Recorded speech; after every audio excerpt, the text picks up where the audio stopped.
What propelled you to pick Google as the company you wanted to go to? I said, who cares about a search engine? I didn't particularly think Google was going to be that successful. Was it awkward to kind of come in and be the CEO when you're dealing with founders? It was an immediate click. We do have a dress code. You have a dress code? You have to wear something. Okay. It seems as if the driverless car phenomenon is on its way. You've been in one of these cars, yes, and you feel safe? We're doing this to save lives. There's more than 32,000 people scheduled to die this year. The Europeans seem to not like Google as much as maybe Americans do. Have you resolved those issues with Europe? Would you fix your tie, please? Well, people wouldn't recognize me if my tie was fixed, but okay. Just leave it this way. All right.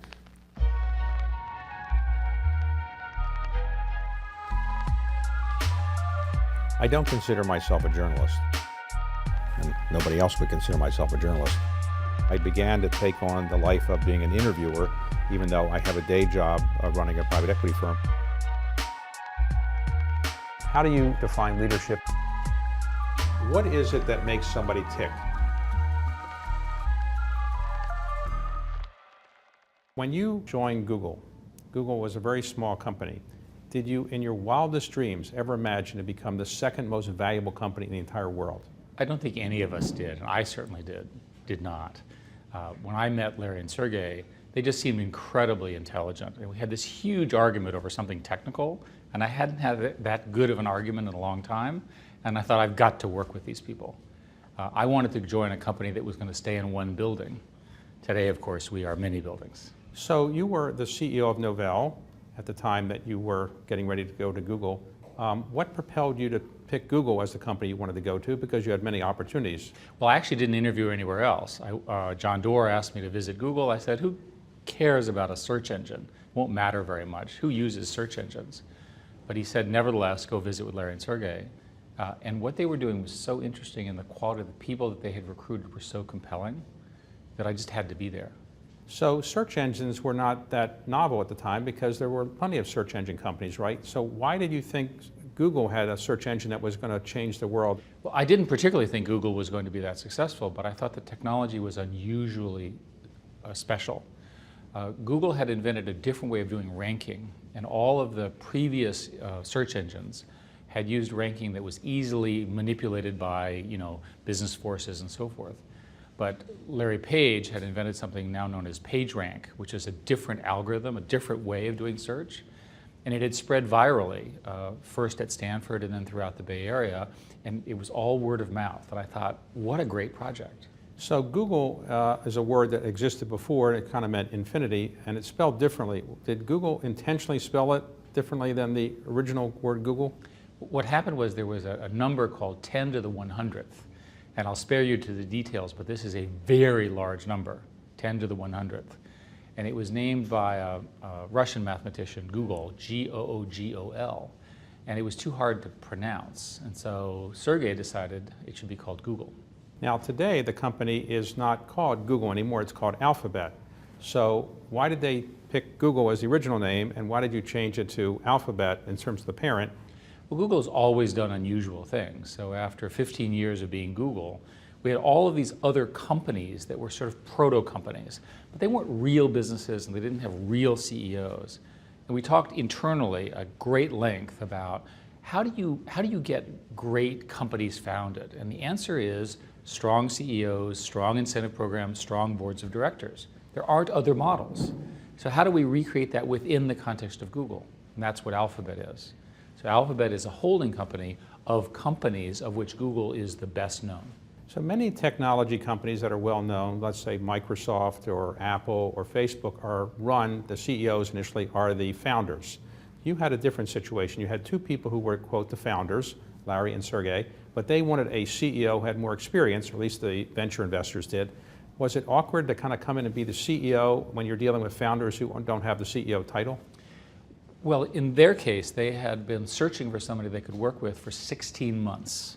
And what they would do is they would have each of the candidates do something with them for the weekend. So they go skiing with one of them and they'd play sports with another one to see if they were compatible. And so when I met them, we all have similar backgrounds in the sense that we're computer scientists, but it was an immediate click. And I always knew, based on what had happened with John Sculley and Steve Jobs in the 1980s, that it was their company, and my job was to make their company successful. So when you were interviewed by them, was it a normal interview? Well, what happened was I walked into their office, and it was a tiny office in this incredibly crowded building, which Google still has, by the way. And this tiny little office, they had lots of food, and they had my biography on the wall.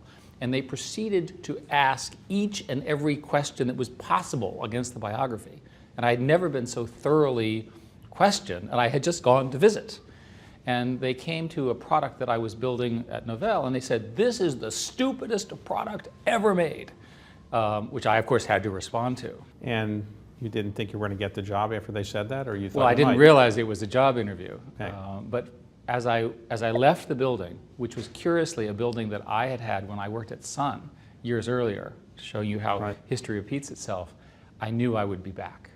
So when you did come back, and it was a small company, I think under 200 employees when you joined, did you realize that advertising would be the medium through which you would actually make the company grow? No, and in fact, I was quite convinced that the advertising approach that they had taken did not work at all. And when I became CEO, I was very concerned that there was something wrong. And I actually asked them to audit the cash accounts to make people were selling these ads. And what we learned was that these targeted ads worked incredibly well, even though they were these little text ads. And that discovery, and then the subsequent algorithmic improvements, which allowed for auctions and so forth, which were done by impossibly young and creative engineers who I sort of viewed as sort of experimenting with things, created what is today Google. The culture at Google was very unusual at the time. Others have emulated it, but it's a culture of kind of do what you want a bit, wear what you want, sleep in the office if you want. We do have a dress code. You have a dress code? You Okay. have to wear something. Okay. We had problems where engineers would move in and put cots on the floor. And we would explain that you can do anything you want to at Google, but you can't live here. You have to have a bed somewhere else. We famously encouraged people to bring pets, right? And we had lots of rules about the pets. We didn't have any rules about the people. But if your pet was over here, you had to keep your pet over here. So what about the food? Very unusual. You had free food for everybody. What was the purpose behind that? Well, the comment was that the free food really changed everything. But the real reason we did food, and of course many of these things were marketed as great fun, but there was a serious business behind them. In the case of the food, this was Sergey's idea, families eat dinner together.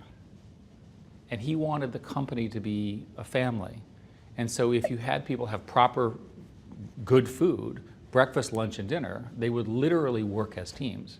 And they would work in whatever way made the most sense. Larry and Sergey invented something called 20% time.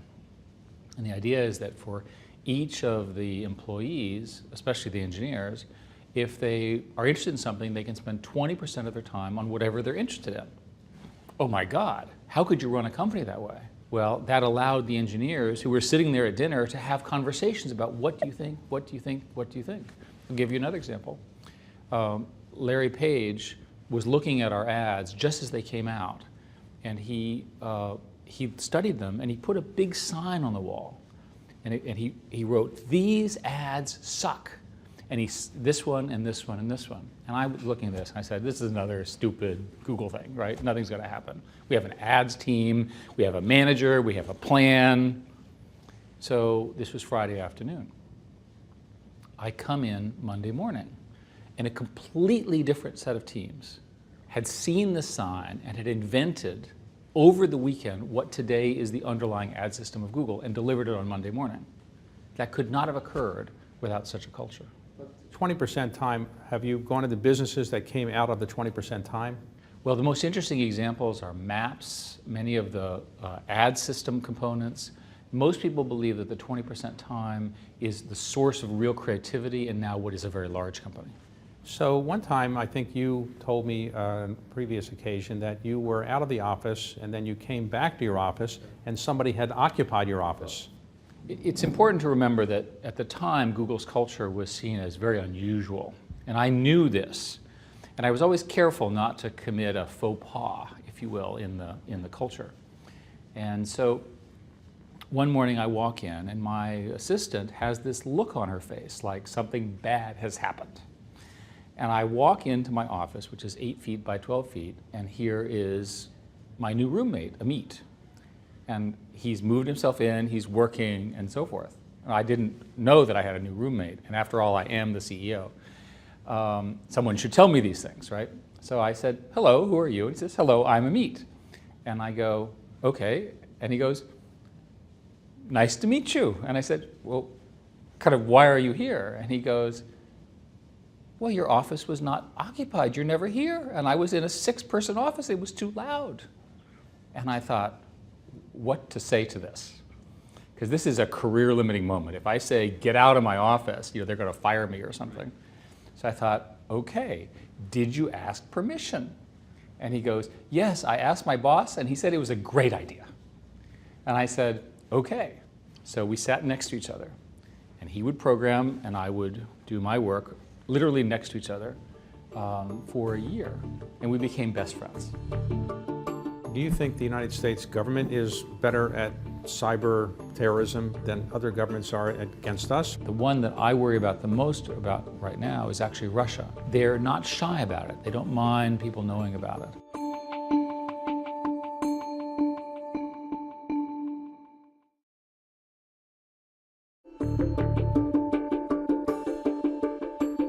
I just want to talk about your own background. So your father was an engineering professor? Economics, international economics professor. You grew up in Virginia? Yeah, rural Virginia. What made you think you wanted to be an engineer? As a boy, I think I was a normal sort of science-interested boy. This was at the time of the space program, and everyone wanted to be an astronaut. In my high school, they had a terminal. These were the old teletype, ASR 33 teletypes with paper tape. And my father had the good thoughts to get one for our house, which was highly unusual at the time. And so I'd spend every evening working and reprogramming and so forth. Today, of course, if I were a 15-year-old at home, I'd have 5 personal computers and a super network and sound blaring out of the speakers. So you went to high school in Virginia. You must have done pretty well to get into Princeton. Yes, although it was easier back then. Okay. But you knew you wanted to be an engineer at Princeton. And I actually applied to Princeton as an architect.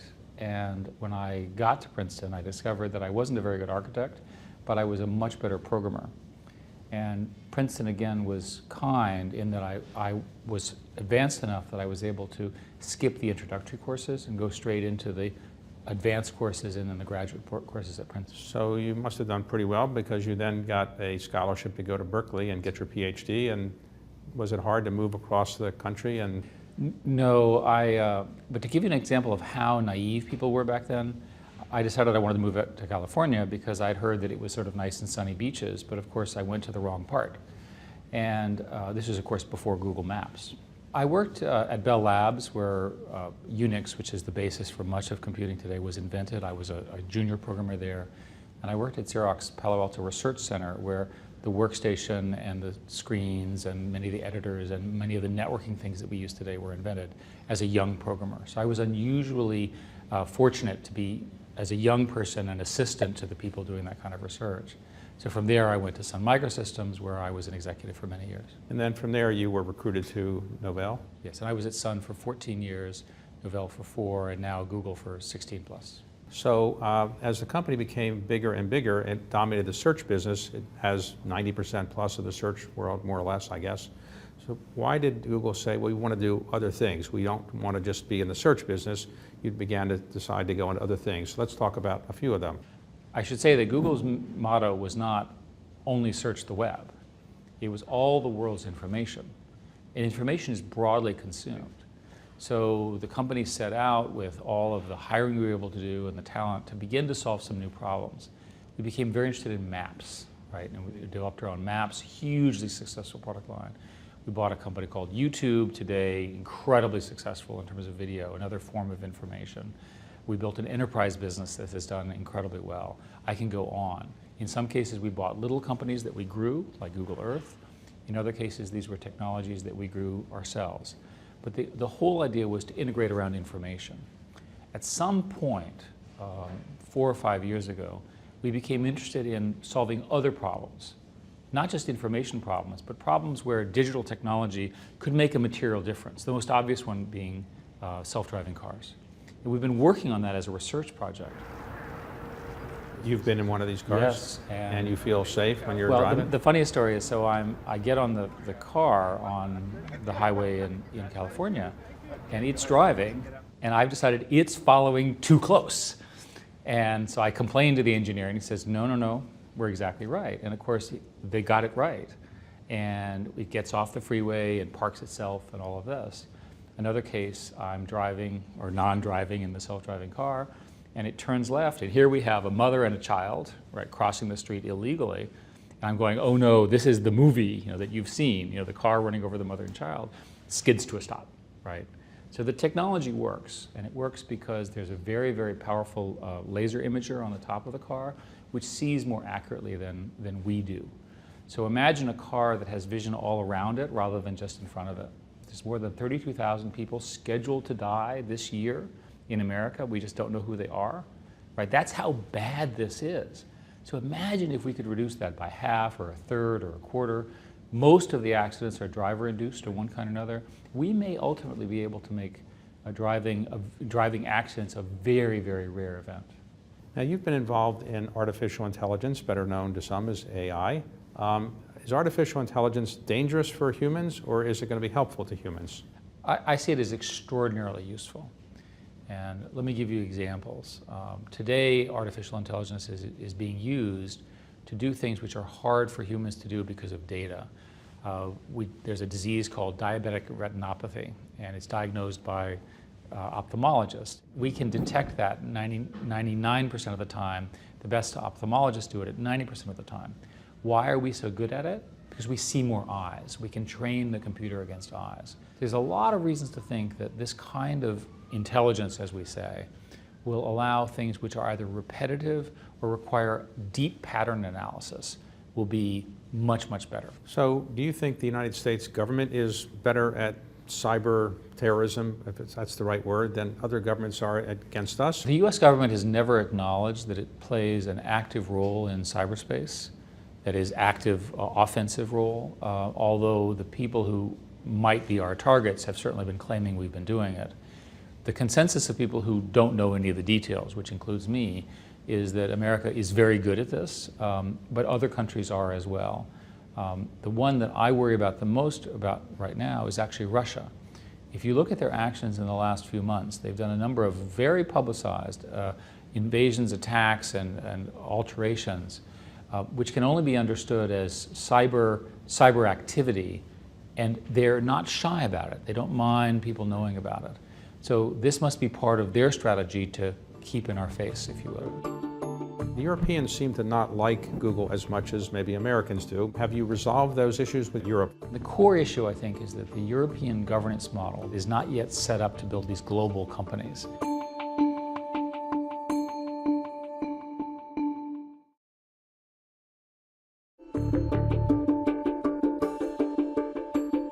So a few years ago, you gave up being positioned as CEO. You were CEO for how long? For a decade. A decade. And now you're the executive chairman of Alphabet. In that role, you've become a technology advisor to the President of the United States, to the Secretary of Defense, and a very well-known commentator and advisor on technology to many people. Do you enjoy this role? I do. It's important in life, as you get older, to not do the same thing your entire life. There are better people now doing the work that I used to do, and this is something that I can uniquely do because of the background that I have. It's always hard to know when to get off the stage and join in the next stage, but from my perspective, this was the right time, and a decade is a perfectly good amount of time to be somewhere. So you've been an advisor on technology matters to President Obama. Is he a person that really understands technology? He does now. As president, when he started, I don't think he knew very much about technology, but he's educated himself a lot. He appointed a very strong group of science advisors, of which I'm one, and he spends a lot of time listening to the science and listening to the impact of technology. And he's also become very successful and popular in the new forms of social media. Remember that today, the 5 most valuable companies on the American Stock Exchange are technology companies. So it's not just an interesting curiosity that technology is America's heartland, and America's strength, if you will. It's a core source of economic growth, share value growth, financial growth, and so forth in our country. Well, these 5 companies, I assume, are Apple, Google, Facebook, Microsoft, Amazon. That's correct. Okay. It seems as if every day when you pick up the paper, they all want to be in the business that somebody else is in. That's called competition. Right? But everybody wants to have driverless cars, everybody wants to have cloud businesses and so forth. Do you expect them all to try to be in everybody else's business? What I love about that question is this is how it's supposed to work, right? People are supposed to identify business opportunities and they're supposed to go in there and produce a better product. Now, I believe our products in our key spaces are better than our competitors, but our competitors keep trying. And I can assure you in areas where we're not quite as strong in market share, we have a new idea, we have a new approach. We want to solve a problem in a new way. In the tech industry, you can't do the exact same product as somebody else who's already there. Because why would people switch? The switching cost is too high. So what you have to do is you have to come up with a new idea, a new approach. For us, we've decided that that new idea is the use of machine intelligence, that is AI, to be an assistant. So everything we're doing will make you smarter because it anticipates and helps you and makes suggestions. Larry says that this is going from search to suggest. We want to go from you telling us what you're searching for to making suggestions for what you're interested in. You've been the visible spokesman and lead person for Google around the world on so many issues. Let's talk about Europe for a moment. The Europeans seem to not like Google as much as maybe Americans do, maybe because it's an American company. Have you resolved those issues with Europe? We have not been able to resolve the issues that are broadly held within Europe. We have more than 10,000 employees in Europe. We love Europeans. We hire their people. They're incredibly smart, incredibly capable. Many of the products you use in America were in fact developed partially or completely in Europe. And the core issue, I think, is that the European governance model, the way the universities are set up, the venture capital, is not yet set up right. That is not yet set up to build these global companies. They have every piece of tool that they need. They have the people, they have the discipline, they have the educational systems, but somehow they've not congealed it together. We have furthermore funded a number of innovation banks. We're also doing our own venture capital to try to help this. We need Europe to be more competitive against the American companies. So one of the effects of building a very successful company with Sergey and Larry is that you've made a fair amount of money by any normal human standard. But it's hard to spend that amount of money in your lifetime. So what have you decided to do with it? I'm most interested in climate change and science. And science, of course, has got what got us to this point. And so my philanthropy has been focused on the underlying issues around environmental causes, philanthropy, and oceanography. Oceanography is quite interesting because there's almost no private philanthropy in it, and yet there's this mass extinction going on in the ocean today. We're losing most of the current life forms again. 70% of the world's humans are dependent on fish for daily food. It's the majority carbon sink for all of the carbon that we're putting in the air goes into the ocean. So even small changes in how the ocean works could have debilitating impact on human society. What would you like to do with the next 10 years, and what would you ultimately like to have as your legacy? Well, hopefully I don't need to answer the legacy question anytime soon, but from my perspective, what I'm doing now is the most interesting. I don't want to work in any government. I've seen government up close enough to know that I'm not a government person. But I'd like to make sure that the governments around the world promote technology, promote innovation, and make the world a better place. I'm very concerned that this is all happening so quickly that governments, which are designed to move slowly, and do indeed move slowly, will either miss out on opportunities or worse, pass laws that prevent things from happening. And every once in a while we'll have a near miss. So I like working on that. I personally believe that the machine learning and AI technology is going to be transformative in far deeper ways, in good ways. You're obviously a leader in the science and technology world and in the corporate world. Do you think leaders are born, or are they made, or educated? Leadership is a little bit of both. You have to have some innate skills, but it can certainly be learned. I also believe that as leaders, you need to do something very well. That sort of stereotype of a general manager is not really how the world works today.